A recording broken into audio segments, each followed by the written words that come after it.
혹시 별일 아닌데도 하루 종일 그 말이 머릿속에서 떠나지 않습니까? 누군가 평소보다 짧게 대답했을 뿐인데 내가 뭘 잘못했나 생각하고 사람 많은 곳에 다녀오면 아무 일도 하지 않았는데 녹초가 됩니까? 그렇다면 당신에게 문제가 있는 것이 아닐 수도 있습니다. 오히려 너무 많은 신호를 빠르게 받아들이는 사람일 가능성이 있습니다. 우리는 흔히 예민함을 고쳐야 할 성격이라고 생각합니다. 덜 신경 쓰고 대충 넘기고 아무렇지 않은 척해야 편하게 살 수 있다고 말합니다. 그런데 정말 그럴까요? 예민함 자체를 없애려고 할수록 오히려 불안은 더 커질 수 있습니다. 중요한 것은 예민함을 없애는 것이 아니라 예민함이 향하는 방향과 강도를 조절하는 것입니다. 오늘은 예민한 사람의 불안을 줄이는 5가지 방법을 이야기해 보겠습니다. 먼저 우리가 알아야 할 것이 있습니다. 예민하다는 것은 반드시 약하다는 뜻이 아닙니다. 감각 처리 민감성이 높은 사람은 주변의 소리, 표정, 말투, 분위기 같은 정보를 강하게 받아들이거나 깊게 처리할 수 있습니다. HSP라는 표현도 이런 특성을 설명하기 위해 사용됩니다. 다만 HSP는 병명이나 공식적인 정신질환 진단명이 아닙니다. 사람마다 민감한 영역과 정도가 다릅니다. 중요한 것은 스스로에게 진단을 붙이는 것이 아니라 내가 왜 이렇게 많은 것을 신경 쓰는지 이해하는 것입니다. 여기서 정말 중요한 사실이 있습니다. 불안할 때 생각으로 생각을 이기려고 하면 잘 안 될 때가 많습니다. 불안한 상태에서는 같은 생각을 아무리 분석해도 새로운 결론이 나오지 않습니다. 오히려 분석할수록 더 많은 가능성을 만들어냅니다. 그래서 첫 번째 기술은 생각을 멈추는 것이 아닙니다. 주의를 잠깐 몸으로 옮기는 것입니다. 이름을 붙인다면 3초 멈춤입니다. 불편한 말을 들었을 때 바로 대답하지 마십시오. 딱 3초만 멈춰보세요. 그리고 발바닥이 바닥에 닿아 있는 느낌을 느껴보세요. 의자에 앉아 있다면 엉덩이와 의자가 닿는 감각을 느껴보세요. 손에 힘이 들어가 있다면 그 힘을 알아차려 보세요. 생각을 없애려고 하지 않는 것이 중요합니다. 지금 이런 생각이 올라왔구나 하고 인정한 뒤 주의를 몸으로 옮기는 것입니다. 3초는 문제를 해결하는 시간이 아닙니다. 내가 문제에 끌려가지 않도록 브레이크를 거는 시간입니다. 두 번째는 조금 웃길 수 있지만 효과적인 방법입니다. 바보 표정을 지어보는 것입니다. 불안할 때 얼굴을 자세히 살펴보세요. 이를 꽉 물고 있지는 않습니까? 미간에 힘이 들어가 있지는 않습니까? 눈을 크게 뜨고 주변을 계속 확인하고 있지는 않습니까? 몸은 마음보다 먼저 긴장할 수 있습니다. 그래서 반대로 얼굴부터 풀어주는 것입니다. 입을 살짝 벌리고 턱에 힘을 빼세요. 눈 주변과 이마의 힘도 내려놓으세요. 이 모습이 조금 우스워 보여서 바보 표정이라고 부르는 것입니다. 핵심은 우스운 표정이 아니라 긴장한 얼굴을 의식적으로 풀어주는 것입니다.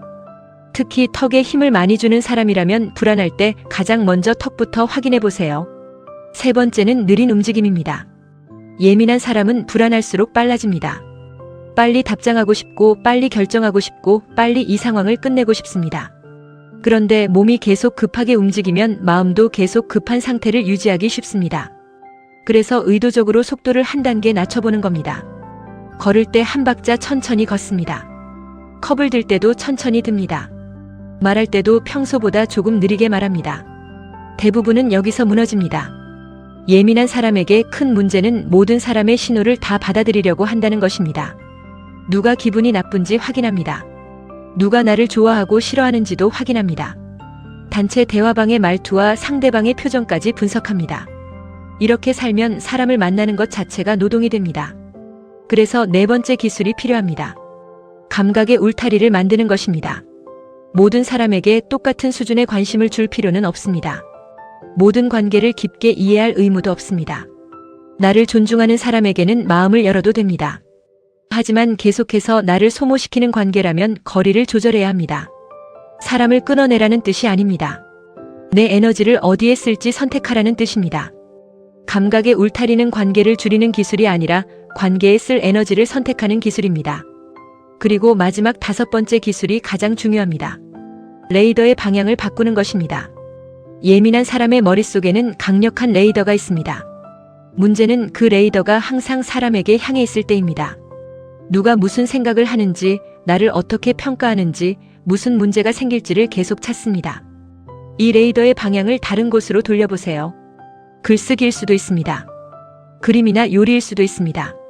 공부나 투자처럼 숫자와 흐름을 분석하는 일이 될 수도 있습니다. 중요한 것은 내가 정말 궁금해하는 영역이어야 한다는 것입니다.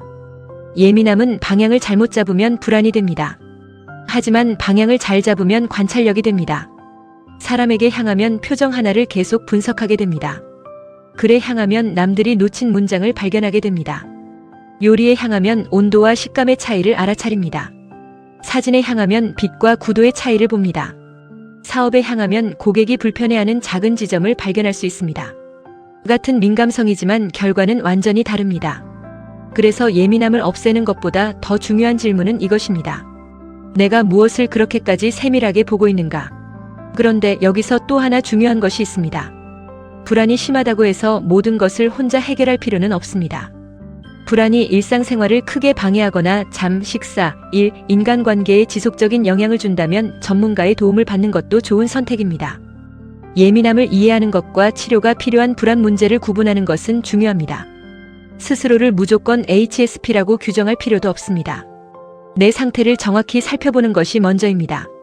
그럼 오늘부터 무엇을 하면 좋을까요? 아주 간단하게 시작해 보겠습니다.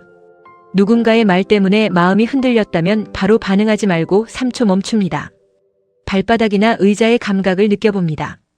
그리고 턱과 눈 주변의 힘을 풀어봅니다. 그 다음 평소보다 조금 느리게 움직입니다. 오늘 나를 지나치게 소모시키는 관계나 자극이 무엇인지 하나만 찾아봅니다. 그리고 내가 좋아하는 한 가지에 시간을 집중해서 써보세요. 이 5가지를 한꺼번에 완벽하게 할 필요는 없습니다. 하나만 해도 됩니다. 중요한 것은 예민함을 적으로 취급하지 않는 것입니다. 당신은 고장난 사람이 아닐 수 있습니다. 다만 너무 많은 신호를 한꺼번에 받아들이고 있었던 것일 수 있습니다. 명품 악기가 아무 환경에서나 최고의 소리를 내는 것은 아닙니다. 온도와 습도, 공간이 맞아야 제대로 된 소리를 냅니다. 사람도 비슷합니다. 나에게 맞지 않는 환경에서 계속 나를 탓하면 예민함은 고통이 됩니다. 하지만 환경을 조절하고 에너지를 선택하고 관심의 방향을 바꾸면 예민함은 관찰력과 집중력으로 바뀔 수 있습니다.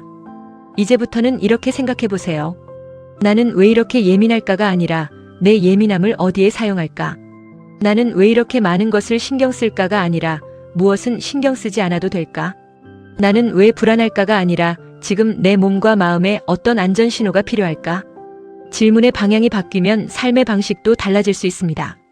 예민함을 없애는 것이 목표가 아닙니다. 예민함을 내가 선택해서 사용하는 것이 목표입니다.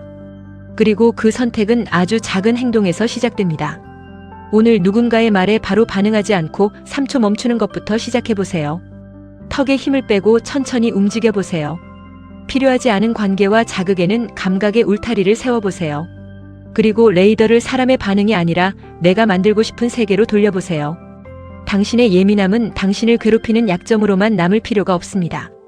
잘 조율된 예민함은 다른 사람이 보지 못한 것을 발견하는 힘이 될 수 있습니다. 이제 선택해야 할 시간입니다. 예민함에 끌려갈 것인지 예민함의 방향을 내가 정할 것인지 말입니다. 그 이야기를 통해 나와 비슷한 누군가가 자신을 이해하는 데 도움을 받을 수도 있습니다. 당신의 예민함이 더 이상 불안의 레이더가 아니라 당신만의 강점이 되기를 바랍니다.